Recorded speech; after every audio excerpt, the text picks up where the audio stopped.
হরে কৃষ্ণ, জয় নিতাই, জয় গৌর। সকলে ভালো আছেন? আহা হা হা গো, আহা হা। এটা উপরে বলবে, আপনার সামনে এসে বলবে, মানে মুখে বলবে, আর তার অন্তরে, তার ভিতরে বলবে মরে যা, মরে যা। আমার বলতে এই কথাগুলো খুব খারাপ লাগে, আমার ইচ্ছে করে না বলতে, কিন্তু মায়েদেরকে সাবধান করার জন্য আমি বলি কথাগুলো। আমার জীবনেও কম ঘটনা ঘটেনি জানো মায়েরা, আমার জীবনে কম ঘটনা ঘটেনি। তোমাদের বাবা যেদিন চলে যায় সেদিনও আমার সঙ্গে এই ঘটনাই ঘটেছে। আমাদের মধ্যে যে মহৎ গুণগুলো আছে না, সেইগুলো আমরা সুযোগ বুঝে প্রকাশ করি। যখন তখন তো প্রকাশ হয় না, হবেও না, কারণ যখন তখন পাবো না, আমাদের হবে না। তাই আমরা সুযোগ বুঝে, মানুষের দুর্বলতার সুযোগ নিয়ে আমরা আমাদের এই মহৎ গুণগুলো প্রকাশ করি। কি না, জুতো চুরি করা। ভগবানের মন্দিরে কেউ যায় ভগবানকে দর্শন করতে, কেউ যায় চুরি করতে। হরিবাসরে কেউ যায় শুনতে হরি কথা, ভাগবত গীতা পাঠ, প্রসাদ পেতে, আর কেউ যায় চুরি করতে। কীর্তনের আসরে বসেও শান্তি নেই, যদি কাছে করে জুতো নিয়ে বসি তবেই, পরে কিন্তু আর সেই জুতো খুঁজে পাওয়া যাবে না। তবে মায়েদেরকে বলবো, শুনলে আশ্চর্য হয়ে যাবে মায়েরা, কোনো স্থানে, পবিত্র স্থানে বলো বা কীর্তনের আসরে বলো বা মন্দিরের সামনে বলো বা কাউরির বাড়ি গিয়ে বলো, যদি পায়ের চপ্পল জুতো হারিয়ে যায় তোমাদের, ভাগ্য খুলে যাবে। হ্যাঁ, ভাগ্য খুলে যাবে, কিন্তু হ্যাঁ, সেই ভাগ্য দুর্ভাগ্যে পাল্টে যাবে যদি তোমার জুতো হারিয়ে গেছে বলে তুমি আবার অন্যের কাউরির জুতো নিয়ে পালিয়ে আসবে। সেটা করলে হবে না, সেটা করলে হবে না, তাহলে কিন্তু ভাগ্য দুর্ভাগ্যে পরিণত হয়ে যাবে। তোমাদের জুতো চপ্পল হারিয়ে গেছে, তোমরা সোজা সেখান থেকে চলে আসবে। কারণ জুতো চপ্পল হারানো খুব ভালো, যদি বিশেষ করে এই সমস্ত জায়গায় হয়, কোনো ধর্মের জায়গায় হয়, তাহলে তোমাদের ভবিষ্যতে ভালো কিছু অপেক্ষা করছে। কেননা তোমাদের জুতো যারা নিয়ে যাবে, তোমাদের দুর্ভাগ্য, তোমাদের দুর্দশা, তোমাদের অভাব, তোমাদের ব্যাধি, সব কিছু সে কিন্তু বহন করবে। একদম সত্য কথা, সে তোমার যত খারাপ দিকগুলো সে কিন্তু বহন করবে, তোমার ভালো হবে। এবার তুমি যদি সেই অন্যজনার চপ্পল নিয়ে পালিয়ে আসো, সে তো কোনো অপরাধ করেনি, তাহলে তোমার কিন্তু অধিক দুর্দশা হবে, অধিক পরিমাণে তোমার বিপদ হবে, তোমার অমঙ্গলের ছায়া ঘাড়ে এসে পড়বে। খুব সাবধান। তোমাদের চপ্পল যে নিয়ে যায় যাক, যত দামি, যত নতুন, যত ভালোই হোক না কেন, তোমরা যেন অপরের চপ্পল নিয়ে এসো না। তার বিখ্যাত প্রমাণ, পাঞ্জাবে যখন আমরা স্বর্ণ মন্দির দেখতে গেছিলাম, তোমাদের ভাইয়ের এবং আমার দুজনেরই, তোমার ভাইয়ের জুতো, আমারও চপ্পল হারিয়ে গেছিল, এবং আমাদের সঙ্গে একজন গেছিল, তারও হারিয়ে গেছিল। তিনজনের। দোষটা আমাদের ছিল, স্বর্ণ মন্দিরের দোষ নেই। ওখানে মন্দিরে জুতো রাখার জায়গা আছে, কিন্তু আমরা সেখানে যাইনি, আমরা রাখিনি, আমরা অন্য জায়গায় রেখেছিলাম, এমনি খুলে রেখেছিলাম, জুতোটা নিয়ে চলে গেছে। তারপরে ওখান থেকে বেরিয়ে আমরা খালি পায়ে এসেছিলাম হোটেল পর্যন্ত। হোটেল পর্যন্ত খালি পায়ে এসে আমরা ঘরে পরার যে চপ্পল নিয়ে গেছিলাম সেই চপ্পল পরে আমরা গেছিলাম।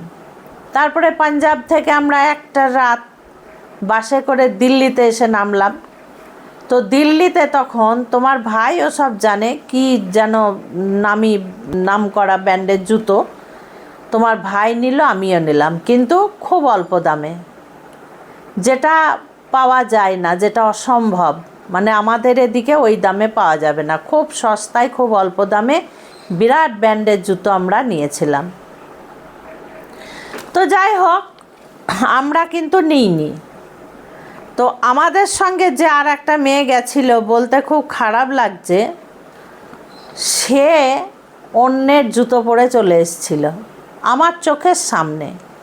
আমি বললাম এটা কেন করলে, এটা করতে নেই। বলছে রাখো তো, করতে নেই, আমার নিয়ে পালিয়ে গেছে, আমিও একটা নিয়ে পালিয়ে গেলাম, দরকার নেই আমার, যে যা বলে বলুক, আমার হারালো কেন, আমার নিল কেন, আমিও নিলাম। তাহলে তার সঙ্গে তোমার পার্থক্য কী থাকলো? তখন আমার উপর একটু রাগ হলো, আমি বুঝতে পারলাম, উত্তর দিতে পারলো না কথার। আমি বললাম যে নিয়ে গেছে তার সঙ্গে তোমার পার্থক্যটা কোথায় থাকলো? ওর ছেলের সামনেই কথাটা আমি বলেছিলাম। তো বলতে নেই মানুষকে, তারা খুব দুঃখ দুর্দশার মধ্যে দিয়েই যাচ্ছে, তাদের ভালো কিছু হচ্ছে না, দুঃখ দুর্দশার মধ্যেই যাচ্ছে। আমার বাড়িতে যখন তোমাদের বাবা চলে যায়, তখন তোমাদের ভাই তার আগে দার্জিলিং গেছিল। তারপরে আমার দুটো সুন্দর চপ্পল আমার জন্য নিয়ে এসেছিল, এবং সেই চপ্পল আমার খোলা ছিল বাইরে। তো সেই চপ্পল আমি যখন তোমাদের বাবার সঙ্গে যাচ্ছি, তোমাদের বাবাকে নিয়ে দাহ করতে যাচ্ছি, তখন আর চপ্পল দুটো আমি পেলাম না। তো আমার বোনরা অন্য চপ্পল দিল, আমি পরে গেলাম। তো বলবে মা তুমিও তো কম যাও না, হয়তো আমার সন্তানেরা বলবে, কিন্তু বিশ্বাস করো সেই চপ্পল দুটো আমি কোনো দিন পরিনি। একদম ফার্স্ট টাইম সেই দিনই তোমার বাবার যখন ওই হলো, তখনই আমি চপ্পল দুটো পরেছিলাম। মানে হসপিটালে তোমাদের বাবাকে নিয়ে গেছিলাম, তারপরে আমি বাড়িতে এসে খুলে ব্যাস আমি তোমাদের বাবার সামনে বসেছিলাম, ওইটুকুই পায়ে দিয়েছিলাম। চপ্পল দুটো খুব ভালো ছিল, নরম তুলতুলে, খুব ভালো ছিল চপ্পল দুটো। তারপরে অসহ্য পার হয়ে গেল অনেক দিন পরে, তখন আমি ভাবলাম যে চপ্পল গেছে যাক, আমার তো ক্যামেরা লাগানো আছে বাড়িতে, একবার ক্যামেরাটা দেখি। তো তোমাদের ভাইকে আমি বললাম যে আমাকে ক্যামেরাটা একবার চালু করে দে তো, আমি দেখি ক্যামেরাটা। এই কাজটা কে করলো? আমি কিন্তু অন্য ধারণা করেছিলাম যে আমার তো অন্য সম্প্রদায়ের মানুষরাও আমার বাড়ি এসেছিল, তো না, আমার মানে ব্রেন ঘুরে গেল, মাথা খারাপ হয়ে যাবার মতো আশ্চর্য ঘটনা, যা আমি কল্পনা করতে পারিনি। আমাদেরই সম্প্রদায়, আমারই পাড়ার, আমারই বাড়ির কাছে, সে কত মধুর সুরে আমার সঙ্গে কথা বলে, যেন সে কত সুখ চিন্তা করে আমার জন্য। দেখলাম সেই ব্যক্তি নিয়ে গেছে, আমি অবাক, কি সুন্দর নিল, পায়ে দিল, ঘুরে ঘুরে দেখলো, তারপরে সেই চপ্পল পায়ে দিয়ে বাড়িতে রেখে আবার কিন্তু আমার বাড়িতে খালি পায়ে এলো। চপ্পল দুটো রেখে এসে আমার বাড়ি খালি পায়ে এলো। আমার ভাষা আর বেরোচ্ছে না মুখ দিয়ে, আমি কি ভাষা বলবো, কি কথা বলবো, আমার মুখ দিয়ে বেরোচ্ছে না। তারপরে তোমাদের ভাইয়ের এক বন্ধু তখন এসে ওরা আলোচনা করছে, বলল দাদা চপ্পল দুটো জেঠিমার পাওয়া গেছে। তখন আমার ছেলে বলল না পাওয়া যায়নি, তবে মানে অসুজের পরেই পাওয়া যায়নি, তবে ক্যামেরাতে দেখা গেছে কে নিয়েছে। আর তা করতেই সেই মেয়েটা ঢুকে পড়েছে, শুনে ফেলেছে। তারপরে 10 মিনিটের মধ্যে চপ্পল দুটো নিয়ে আবার দিয়ে গেল। বলল আমার খুব খারাপ লাগছে, আমার অন্যায় হয়ে গেছে, আমি বুঝতে পারিনি। যাই হোক, নবদ্বীপ গেছিলাম আমার গুরু বাবার মন্দিরে। সেখানে আমার নতুন চপ্পল, সুন্দর নতুন চপ্পল ঠিক নয়, পা ভরা জুতো, সেই জুতো হারিয়ে গেছিল। সেই দিন আবার নবদ্বীপের বাজার বন্ধ ছিল।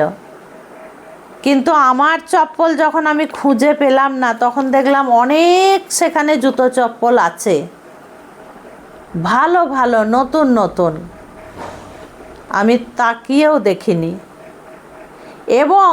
এবং আমি আমার গুরু বাবাকেও বলিনি, কাউকে বলিনি, নীরবে সেখান থেকে চলে এলাম। কেন না, যদি আমার গুরু বাবাকে আমি বলি যে বাবা আমার চপ্পল হারিয়ে গেছে, তাহলে গুরু বাবা ভীষণ লজ্জা পাবেন, ভীষণ লজ্জা পাবেন।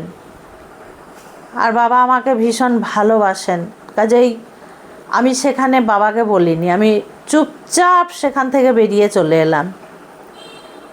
জানো মায়েরা, আমি সেই খালি পায়ে নবদ্বীপ থেকে পলাশি এসেছি, খালি পায়ে। টোটোতে করে এসে নৌকায়, নৌকা থেকে এসে বাসে করে, এই নৌকা থেকে এসে টোটোতে করে ট্রেন থেকে আবার টোটোতে করে আমি বাড়ি এসেছি খালি পায়ে। কিছু কিছু লোক আমাকে দেখে অবাকও যাচ্ছে যখন পায়ের দিকে তাকাচ্ছে যে খালি পায়ে দাঁড়িয়ে, কিন্তু আমি তাকিয়ে দেখিনি। যাই হোক, জীবনে অন্যায় করার চেষ্টা পর্যন্ত আমি করি না। আমার দ্বারা কারোর ক্ষতি হোক আমি কখনোই চেষ্টা করি না। তবেই না সাধু ভাব, তবেই না আমরা মানুষের মধ্যে পড়ি। এই ড্রেস পোশাক পরে লোককে দেখালাম, আর ভিতরে ওই যে আহা হা হা মরে যা মরে যা, এই রকম তো হওয়াটা ঠিক নয়। তাই সন্তানদের উদ্দেশ্যে আজ আমি এই কথাগুলোই বললাম। তোমরা কখনো নিজের চপ্পল হারিয়ে যাবে, সোজা খালি পায়ে চলে আসবে। কাউরির চপ্পল যেন লোভ করে বা রেগে মেগে পায়ে ভরে নিয়ে চলে আসবে না, মারাত্মক ক্ষতি হবে তোমাদের। এমনিতেই অন্যের চপ্পল পায়ে দিতে নেই, কখনো পায়ে দিতে নেই। খুব সাবধান মায়েরা। খুব ভালো থাকবে, সুস্থ থাকবে, এইভাবে ভিডিও দেখবে। আজকে আসছি। হরে কৃষ্ণ, জয় নিতাই, জয় গৌর।